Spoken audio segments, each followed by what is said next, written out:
Welcome to Political Paradigm on Channels Television. I'm Terry Ikumi. My first guest today is a veteran political strategist. He's an elder statesman and chieftain of the Nigerian Democratic Congress.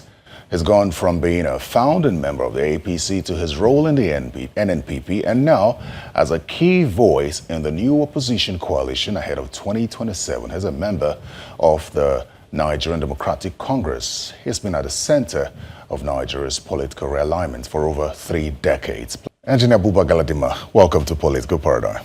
Thank you very much, Terry.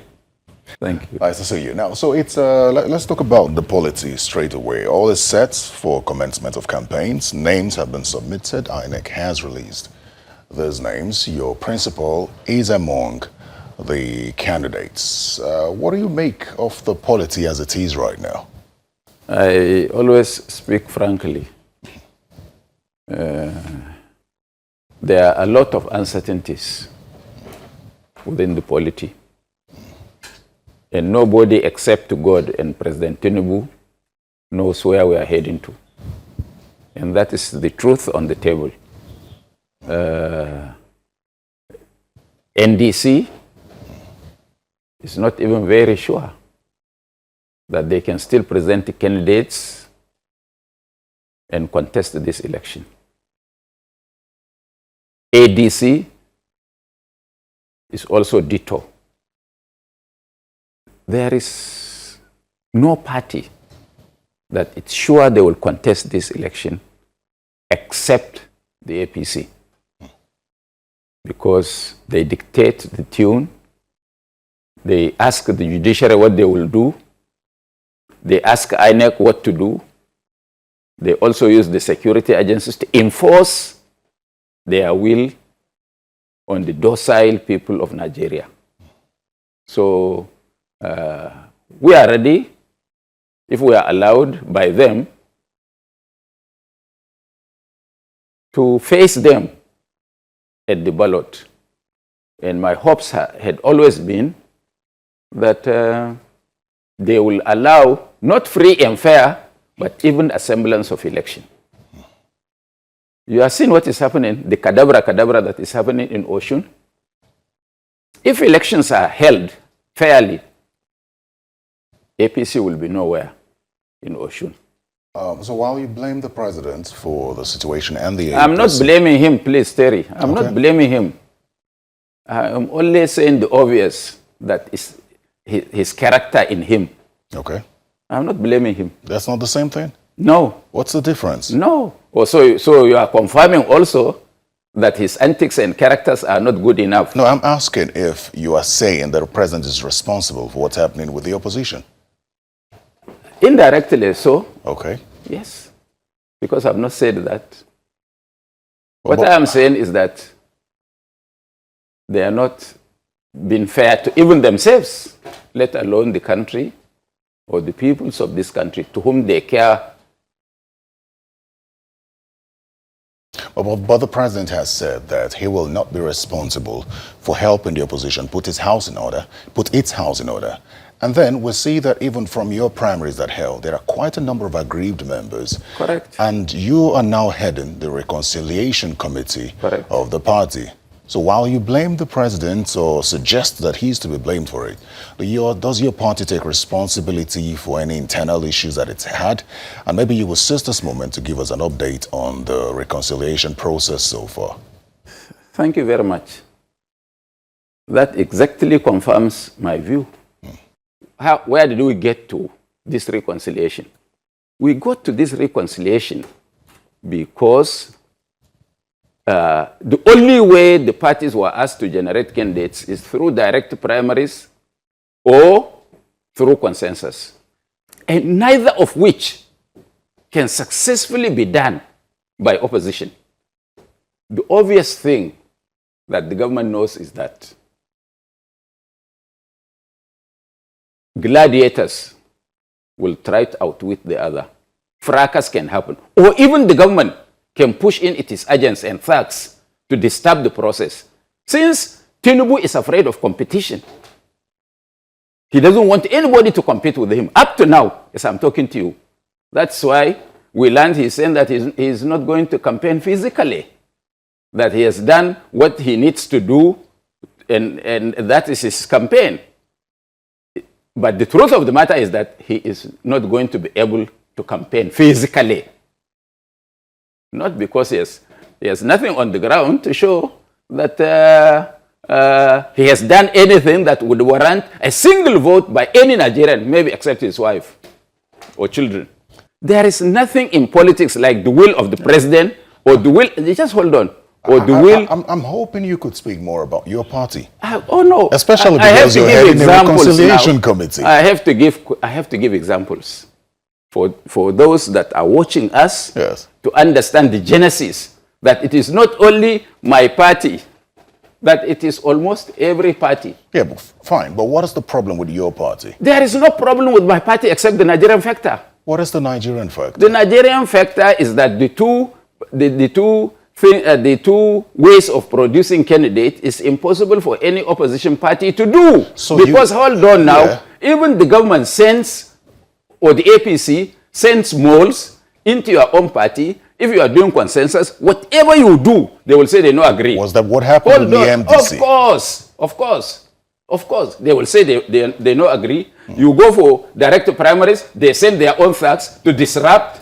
So we are faced with this enormous responsibility as reconciliators to sort out this matter. As you go into the 2027 campaign season, does it bother you that you don't have a governor within your fold?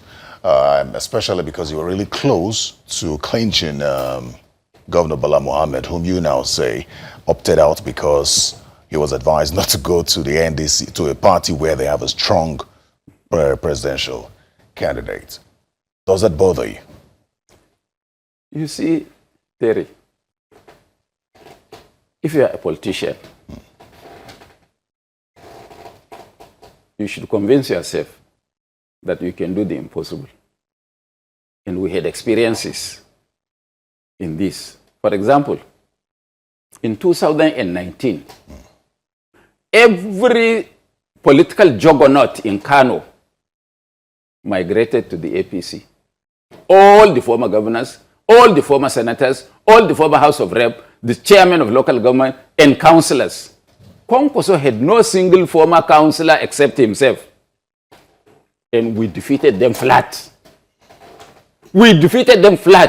They had to use federal might, military, police, DSS to take that victory from us, and the courts to take that victory from us. We have this experience. We can reenact that for Nigeria if there would be a semblance of election. Semblance of election does not mean free, fair, and transparent, because we know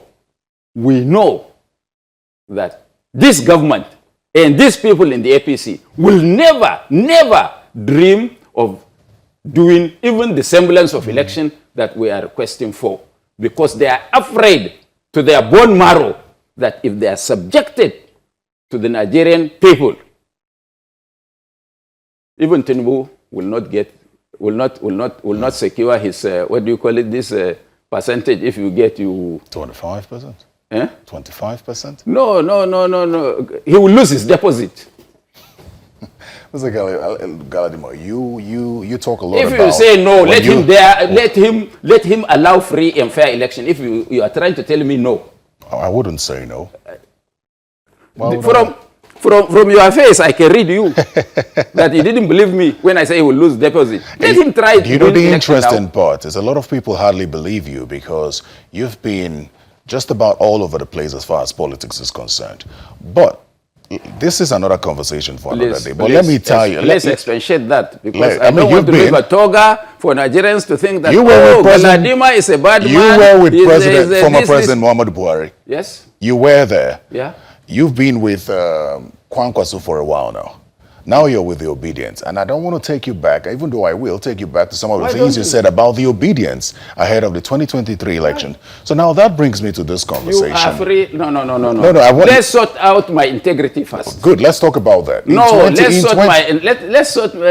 I'm taking you to that. I didn't, at the same time, I didn't follow Buhari, Kwankwaso, and obedient. Not at the same No, time. Not at the same time. Beautiful. Now, So, in listen, 2023, if there is any single principled politician in Nigeria, if you are counting on record, I should be number one.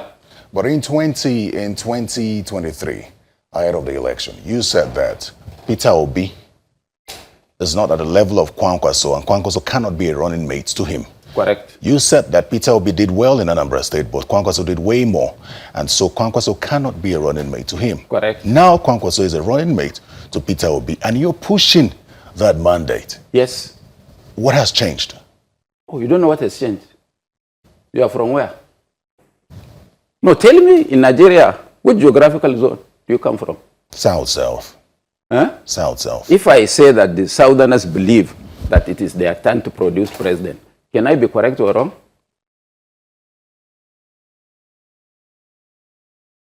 No, that's a rhetorical question. No, it's not rhetorical. It should be rhetorical. Everything is on the table. You from the South Yes. believe that this is your turn, even though it is not by law. You believe that?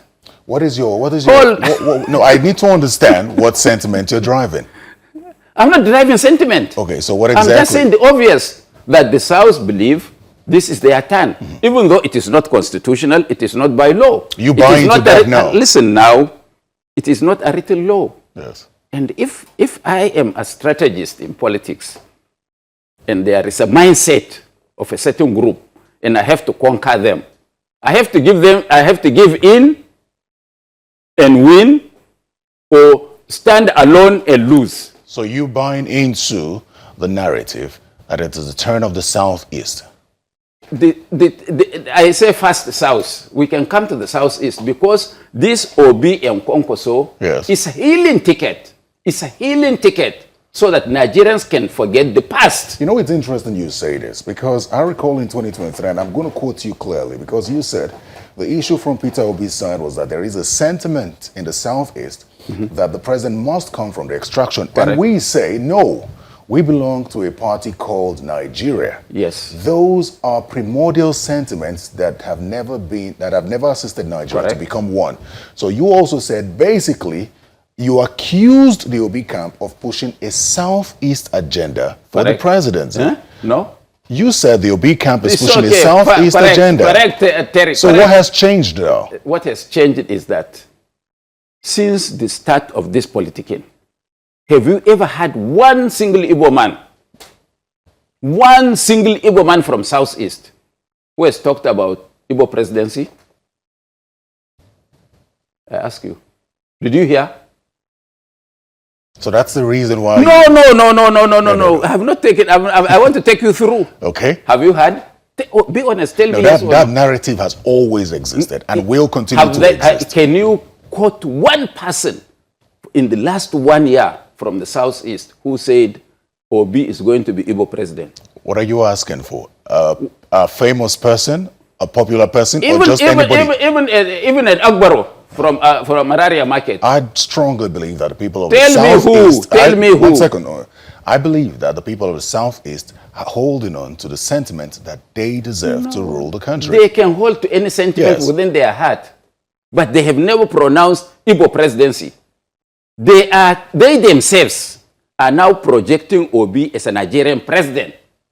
And through our discussions and interactions with them, and we told them that the best way for the Igbo man to be president is not to ask for Igbo president, but to say Nigerian president. And we are quite satisfied that that criteria is met. And there are other things which communication has opened everybody's eyes. Normally, when elections are near, Northerners are being attacked all over the Southeast. When did you hear in the last 1 year and 1.5 years that Northerners were attacked in the Southeast? Thank God to the understanding that is prevailing between the North and the Southeast. And that is what convinced us that Any Nigerian, anybody who believes in Nigeria and can act Nigeria, live Nigeria, would be supported to be Nigeria's president. But beyond the tribal and ethnic sentiments, another reason why you said that Kwankwaso can never deputize Peter Obi was because of the Kwankwasia movement, which you said is about 32 years old, and that Kwankwaso has way more experience than Peter Obi. At this point where Kwankwaso is the deputy to Obi, does that no longer exist? It exists.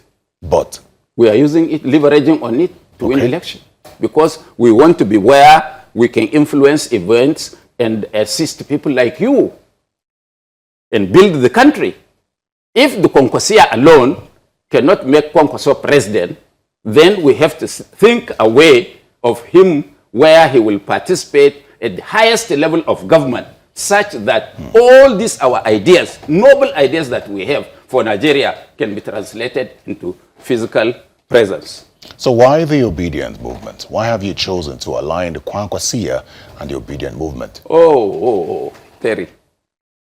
Now, you see, Nigerian politics is a very funny game. Do you want Tinubu to come back? I think that's a rhetorical question as well. It's not rhetorical. You are Nigerian. You should vote. Yeah, but I'm working. Are you voting? I am voting. Who are you voting? Oh, the manifestos are yet to come out. Forget about manifesto. Well, I mean, it's what the do you candidates want Tinubu say. To come back? It is what the candidates say that will determine who I vote. Do you want Tinubu to come back? It's up to you to decide what you want, Mr. Galadima. I'm a journalist, and I'm not allowed to express my personal sentiments on air. Yeah.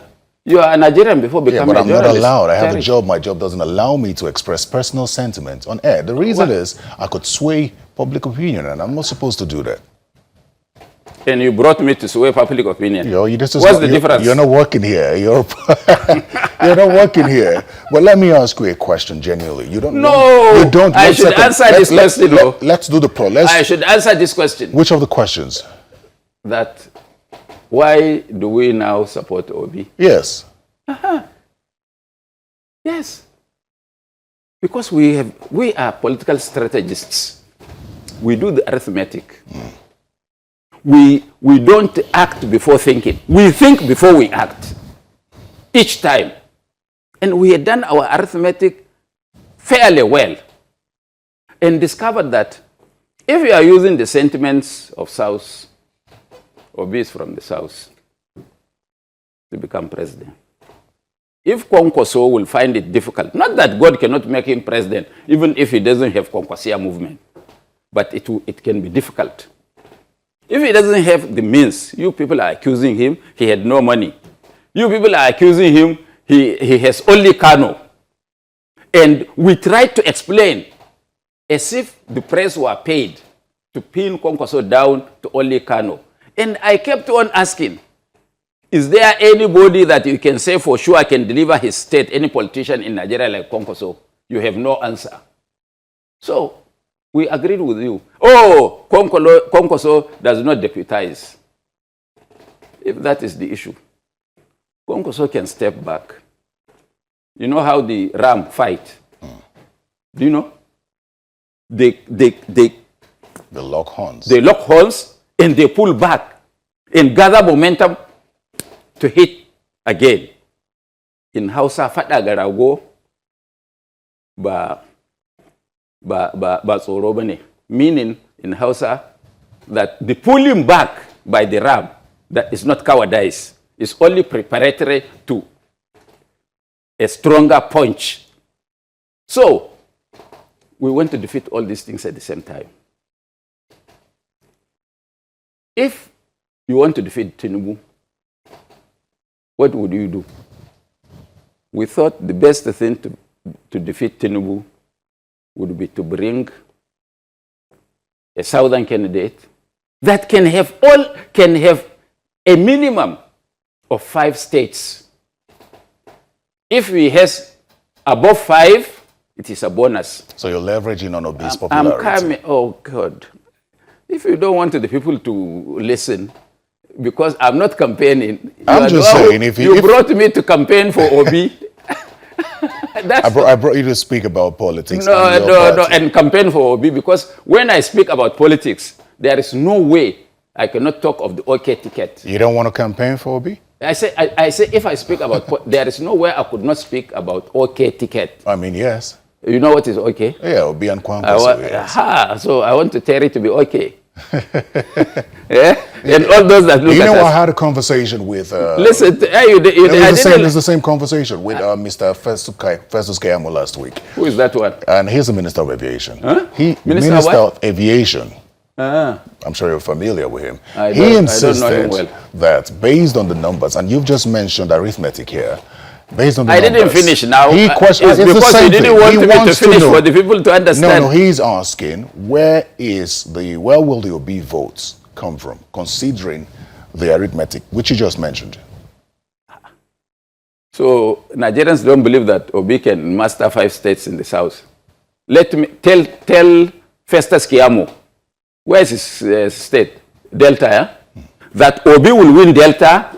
Where does he have investment most? In Lagos. Obi will win Lagos. Tell him I said so. He knows me now. Well, how does the North, how does the North perceive Peter Obi? You see? The North, how do they perceive Peter Obi? And we are trying to tell them Obi is a Nigerian who means well for this country. And all the accusations, all the libeling they are doing is incorrect by political adversaries and government that is trying to run down a strong Nigerian who wants to build their future. Let me tell you, Terry, how old are you? Old enough. Huh? Old enough. No, tell me your age. No, old enough. Not on air, Mr. Galadima. Why?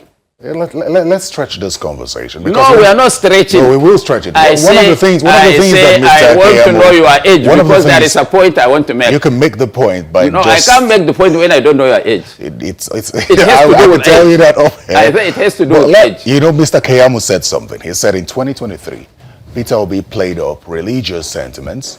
The conversation of the Muslim ticket took center stage. But he says at this point now that that's gone. No one is concerned about the Muslim ticket. 4 years on, there's been no suggestion of Islamization of Nigeria. However, a few days ago, the Muslim cleric, Yahya Sani Jingir, made some comments where he said he described Christians as infidels.